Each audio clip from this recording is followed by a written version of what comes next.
Trump takes back the stand.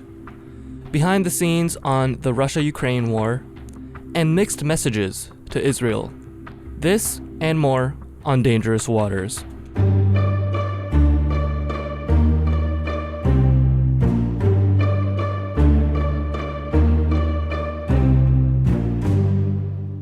This is the Dangerous Waters podcast, where we dive deep into dangerous waters. I'm your host, Alex, and in today's episode, it is all about Trump. Trump being the man who just retook the presidency from Joe Biden. He has been inaugurated as of yesterday, January 20th, in probably the most high-profile and extensive fashion of any presidential inauguration I've ever seen. He has taken the scale of this event to monumental heights. Hours upon hours, just a day long worth of events for Donald Trump. You could tell he was getting really tired toward the end. First, we had the actual inauguration proceedings itself, in which Amy Klobuchar, Democratic senator, organized the entire event.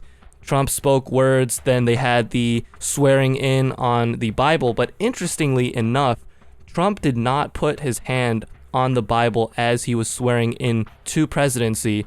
Very interesting, because usually that is the precedent. Furthermore, Trump also put his hand on his forehead in a salute rather than on his heart during the Pledge of Allegiance. Outside of the actual inauguration proceedings itself, Trump also held a luncheon in which he made a speech there at the Capitol. Then he went to the Capital One Arena in front of over 20,000 people. He made speeches, signed executive orders right in front of the stage. Very interesting, and we've never seen this happen before. After that, he went back to the Oval Office, and from there, he signed, I don't know how many, probably hundreds of executive actions right there on that desk. And he made a lot of insightful comments to reporters during that time. He also had 3 dances, balls afterwards. So he has really been busy the entire day, a whole day's worth of festivities. But outside of that, let's talk about his priorities now as president. Some of the major things that he's been emphasizing is the return to a golden age of America. He thinks that America will be built at a much better level than ever before. America will be stronger than ever. Let's see what he's able to do to get us there, if it's even possible. But he does say that energy is very important. The border, illegal immigration, controlling that, making sure that the military is able to take out cartels. Also, he focused a lot on Panama, even more so than on Greenland or Canada. He actually didn't mention Canada at all, to my knowledge, during yesterday's proceedings in terms of trying to annex Canada. But he also made statements about the Biden administration, saying that it was practically a cancer, and also reversed 78 Biden executive actions within a single stroke of a pen.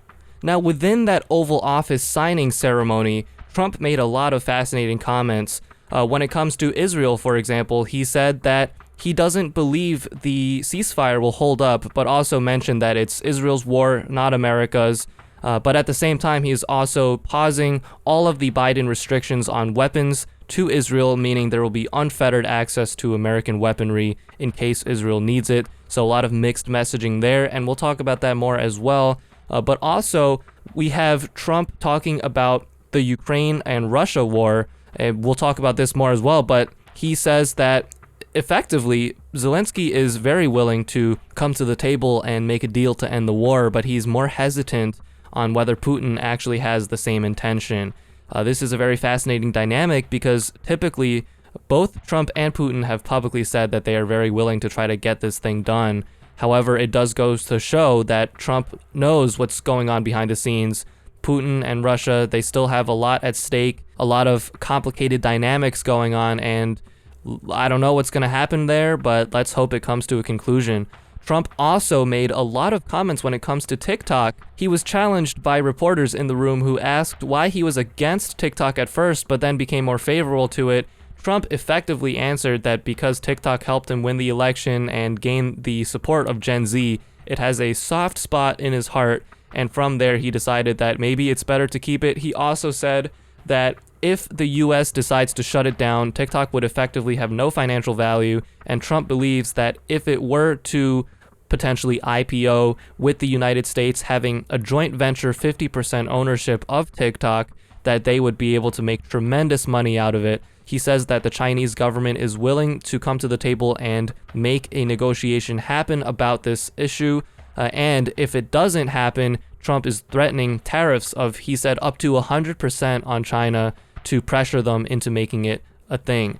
China already has said that they are willing, effectively, they conceded a lot from their previous standpoint, which was, we do not make deals like this. There is no way TikTok is getting sold. They said that months ago, but now they are saying that TikTok has the free reign as a private company to make that decision themselves. So already we are seeing large shifts in that direction. Trump being a deal maker, he wants to get things done. He wants to make money. And China now shifting its tune really goes to show that there is some goodwill here and that it is very possible for TikTok to be continued and to be saved under the Trump administration.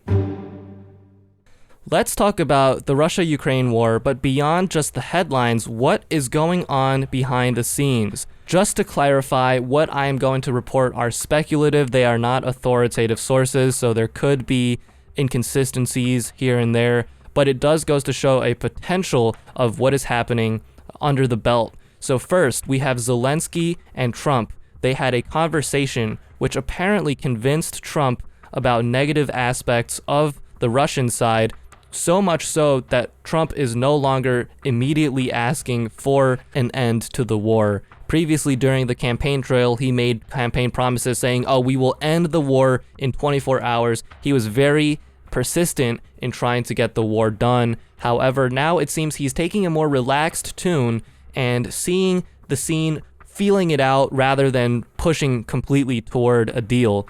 So this potentially has something to do with Zelensky convincing Trump about the need for Ukraine to receive defense. Trump now shifting and saying that the U.S. has sent a lot of money, but it's time for Europe to back up Ukraine. So once again, pro-Ukraine position. Trump has been taking more pro-Ukraine positions. He's also made statements about how Russia's economy is failing.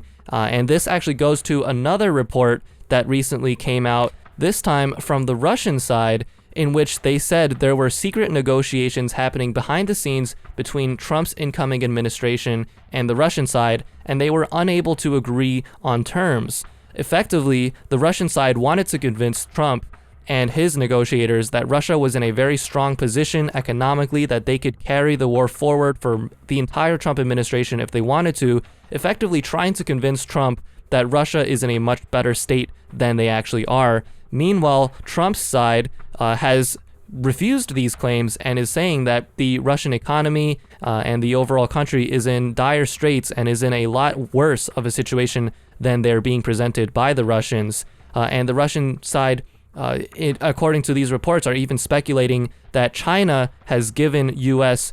true economic indicators of what Russia's economy is like, considering the back and forth trade between China and Russia. And now even more reports saying that China, in fact, is behind the scenes influencing a lot of the decisions being made on the negotiating side, in which they want the most favorable terms for China. And considering the economic dependency that Russia has on China, this is probably the case. So there is a lot of complex factors going on behind the scenes. Right now, it does seem, based on Trump's words, that Russia is the party that is not as willing to negotiate at the moment. He is basically saying, and you could see from the public statements, that Zelensky is 100% on board. He wants these negotiations to happen. Probably this level of excitement about these negotiations also shows that Ukraine has received assurances of some kind from the United States of potential benefits to their country if the war were to end. And Zelensky, obviously being a very opportunistic figure,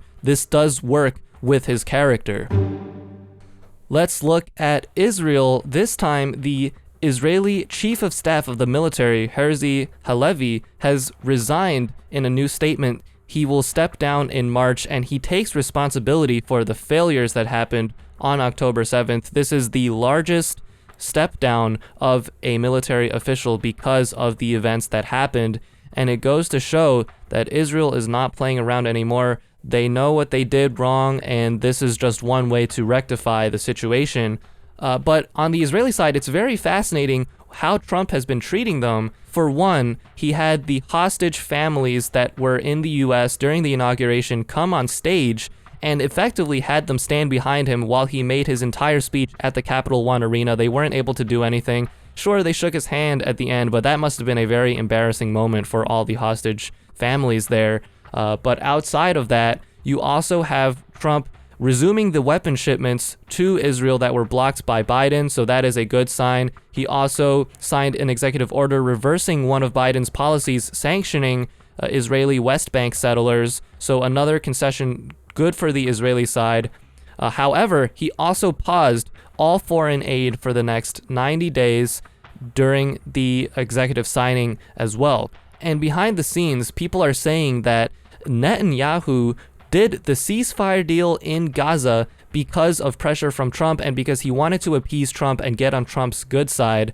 Trump obviously is a man who wants to stop wars, and he also alluded to this in his press conference that he does not want Hamas running Gaza. So who knows? I think it's very possible that Trump will reverse his tune on the ceasefire deal, and after realizing more about the situation, he might continue to push Israel to go to war and fight against Hamas and make sure to permanently destroy Hamas. Therefore, Trump can achieve his vision of Gaza, in which he said he is potentially willing to help rebuild Gaza, considering he really loves the place. He said it has perfect weather and amazing shorelines. So that is what's going to be ahead. Trump did not make many comments on Iran, but he did say that the Israeli airstrikes on Iranian air defense systems were incredibly damaging, in a very strong manner, more so than probably what we would know from the public view. So another glimpse into the type of knowledge that he has. And alongside that, he said Iran was broke when he left office. They had no money to spend on Hamas and Hezbollah.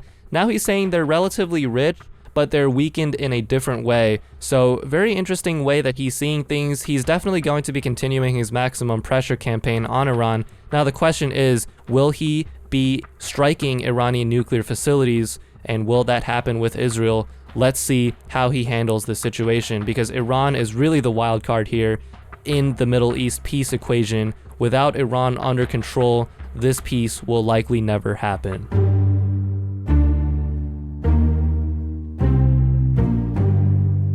That is going to be all for today's episode of Dangerous Waters. I know it has been a lot of rough, unfiltered commentary, but if you bared with me, thank you so much. I know there's just been so many things going on, all related to Trump. It was hard for me to figure out a format for this episode, trying to break things down per topic, so I just kind of let myself go loose here. But anyways, if you enjoyed today's episode of Dangerous Waters, make sure to comment, like, subscribe, and share it with your friends. And as always, I will see you all in the next one.